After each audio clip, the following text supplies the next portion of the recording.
حضرت سیدنا علی المرتضیٰ رضی اللہ تعالی عنہ فرماتے ہیں کہ حضور قرب قیامت کا تذکرہ ارشاد کر رہے تھے۔ میں نے عرض کی حضور قرب قیامت کے فتنوں سے پھر بچنے کی صورت کیا ہوگی؟ تو فرمایا اللہ کی کتاب قرآن مجید، جو اس سے لپٹ گیا وہ بچ گیا، اور جس نے قرآن سے ہدایت ڈھونڈی اس کو ہدایت مل گئی، اور جس نے قرآن کے علاوہ کسی اور جگہ سے ہدایت ڈھونڈنا چاہی اللہ اس کو گمراہ کر دے گا۔ تو یہ قرآن ہدایت کا سرچشمہ ہے، روشنیوں کا منبع ہے، اس کا ایک ایک حرف ایک ایک لفظ صداقتوں پہ مشتمل ہے۔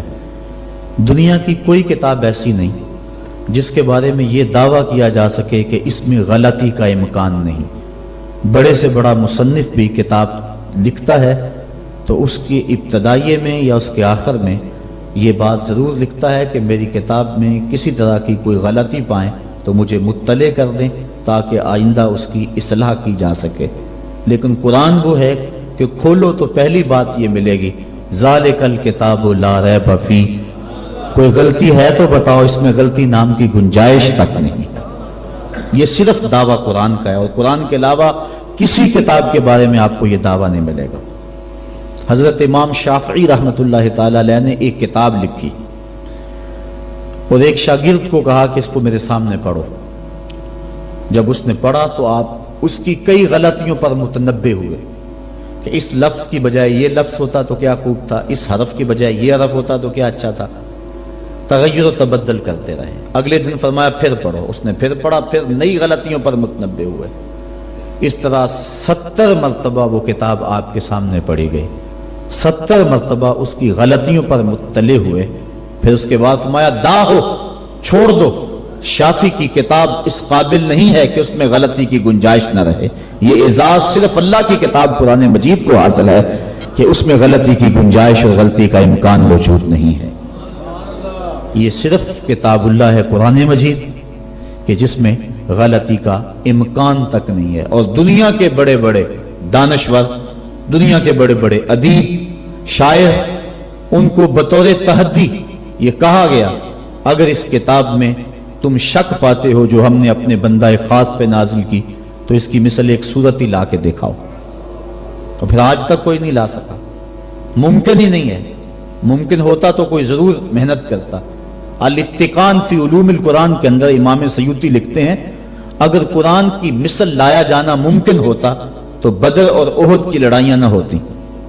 سیدھی سی بات تھی کہ قرآن کی مثل لے آتے، لیکن قرآن کی مثل ممکن ہی نہیں۔ اگر کوئی نظم جوڑنے کی کوشش بھی کرے تو وہ بے تکے لفظ ہوں گے۔ قرآن کی معنویت اور قرآن کی عظمت کو کوئی چھو بھی نہیں سکتا۔ جس طرح کہ پچھلے دنوں کے اندر ڈاکٹر شروش نے الفرقان الحق کے نام سے 7 سال کی محنت سے ایک کتاب تیار کر کے دعویٰ کیا کہ میں نے قرآن کے مقابلے میں یہ کتاب لوگوں کو پیش کی ہے۔ یہودی لابی اس کتاب کے فروغ کے لیے کروڑوں ڈالر صرف کر رہی ہے۔ انٹرنیٹ پہ وہ کتاب آپ کو دستیاب ہوگی۔ میں نے بھی اس کی پہلی سورت جس کا نام اسے رکھا ہے سورۃ البسم اللہ، اس کو دیکھا ہے تو مجھے متنبی یاد آ گیا۔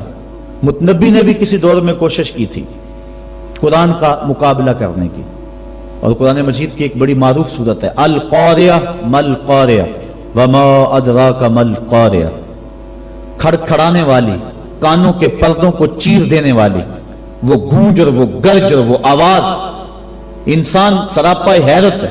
پھر کہا مل قاریہ، وہ کڑک کیا ہے؟ انسان پھر بھی سر جھکائے ہوئے، سمجھ، ہوش، خرد، فہم و ادراک سے بالا ہے۔ پھر کہا وما ادراک مل قاریہ، اپنے علم پہ ناز کرنے والے انسان تجھے کیا پتا کہ وہ قاریہ کیا ہے؟